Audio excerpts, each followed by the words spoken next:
The Russo-Japanese War, that is, the war fought between Japan and Russia in the early 20th century.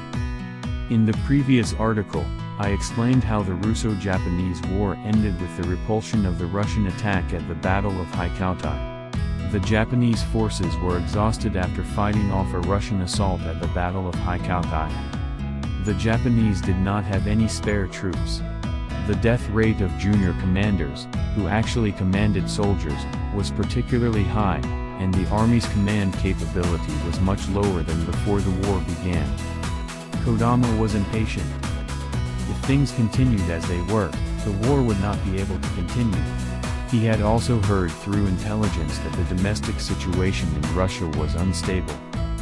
In any case, it was obviously foolish to wait until Russia had built up its military. Japan needed to seize a thorough victory and end this war diplomatically before Russian reinforcements arrived. Kodama was prepared to fight a major battle against the Russians in Mukden. The more time that passed, the more powerful the Russian army would become. Kodama, who was planning the operation, of course knew. This battle was clearly a sham. Kodama had no proof that he could win. But he had no choice. Russia, which seemed to have an inexhaustible supply of troops and weapons for the Japanese army, was also exhausted. On January 22, 1905, the army suddenly opened fire on the people of the capital city of St. Petersburg who were on a massive strike. This was the so-called Bloody Sunday. This incident triggered the First Russian Revolution. The strikes that took place in Russia also began in Poland and Finland, which were under its control. For this reason, Russia had to spend a considerable number of people to maintain security. In addition, the mood of pessimism in the country was at its peak after successive defeats in a series of wars. Russia was no longer ready for war. Kodama devised a plan to surround Mukden. The Japanese forces numbered 250,000, while the Russians numbered 310,000. It would have been difficult to ascertain exact numbers at the time, but Kodama would have known that there were fewer Japanese troops than Russian troops. The Manchurian forces led by Kuroki, Oku, and Notsu, Nogi's Third Army that had fallen in Lushan, and the Yalu River Army from Korea also participated in the siege operation. On February 22, 1905, in a diversionary move, the Yalu River Army attacked King Castle, where the Russians were holed up. The Yalu River Army consisted of the 11th Division drawn from the 3rd Army led by Nogi and a rearguard division. The 11th Division, which had lost many soldiers in the attack on Port Arthur, had been joined by newly recruited soldiers from Japan and had already lost its pre-war strength. Because of this, they managed to capture Keong Castle, although it was a hard-fought battle. Upon hearing this report, Kuropakin determined that Nogi's Third Army was on the right flank of the Japanese army, given the presence of the 11th Division.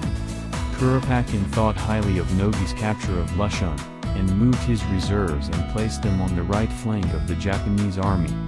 Kodama decided to have Akiyama's column on the left flank and Nogi's Third Army attack the right flank of the Russians, while the Yalu River Army would attack the left flank of the Russians. Thus, Kodama had planned a strategy in which Kuroki, Oku, and Notsu's corps would make a frontal breakthrough from the front, which had been thinned out by Kuropakin's reinforcements on both flanks. On February 27, Nogi began to move northward and attack the right flank of the Russian army. Realizing that Nogi was on the right flank of the Russian army, Kuropakin deployed more men against the Third Army. As Kodama had planned, while the front was thin on the ground, Kuroki, Oku, and Notsu's corps launched a general attack from the front toward Mukden on March 1st. Nogi was to take on the main Russian army, which continued to advance despite taking heavy losses. However, Oku and Notsu's forces, which had attempted a frontal breakthrough, were prevented from advancing at all. This was due to the fact that the ground was frozen in Manchuria's harsh winter, and Japanese artillery shells could not effectively destroy the enemy positions. Instead of attacking, the forces of Oku and Notsu in the front were instead met with counterattacks by the Russians, and there were scenes of them retreating. Under these circumstances, Kodama gave up on the frontal breakthrough of Oku and Notsu and changed his strategy to have Nogi largely bypass and encircle Mukden. Nogi began to move forward, making large turns and wrapping around Mukden. The distance Nogi had to advance was about 60 kilometers to Mukden. With winter nights in Manchuria falling below -20 degrees Celsius, the soldiers slept in the open and fought their way forward during the day. Nogi's troops moved over this formidable distance without breaking ranks. Kuropatkin tried to halt Nogi's advance, deploying his forces to block it. Kuropatkin was driven by anxiety. This was because no matter how many times he sent his cavalry out on reconnaissance missions to check on the Japanese reserve forces, he could never find out where the Japanese reserve forces were. That was one of the reasons. Japan had no reserve forces. Kuropatkin's common sense could not conceive of the Japanese launching a battle of this magnitude without reserves on hand. Therefore, Kuropatkin believed that Nogi must have more than 100,000 troops. Nogi's Third Army also fought unopposed against Kuropatkin's large force, gradually narrowing the siege.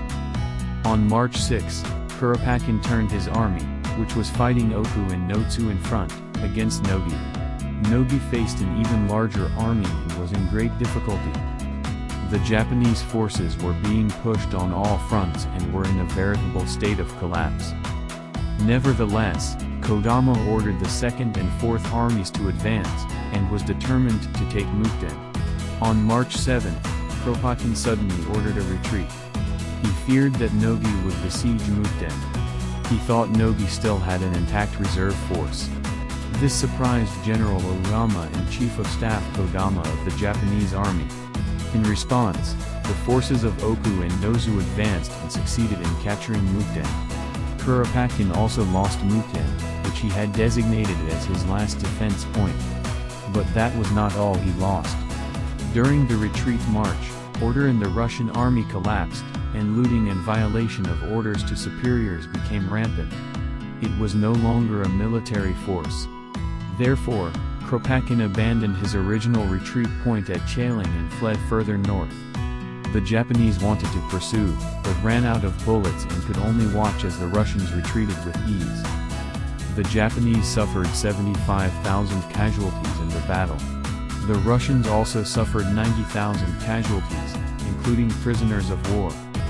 Kodama thought, the Japanese army's advance had come to this point, and now it was time for a diplomatic truce to gain the upper hand. The Russians also removed Kuropatkin from his post as commander-in-chief, although they advertised it as a strategic setback after the battle.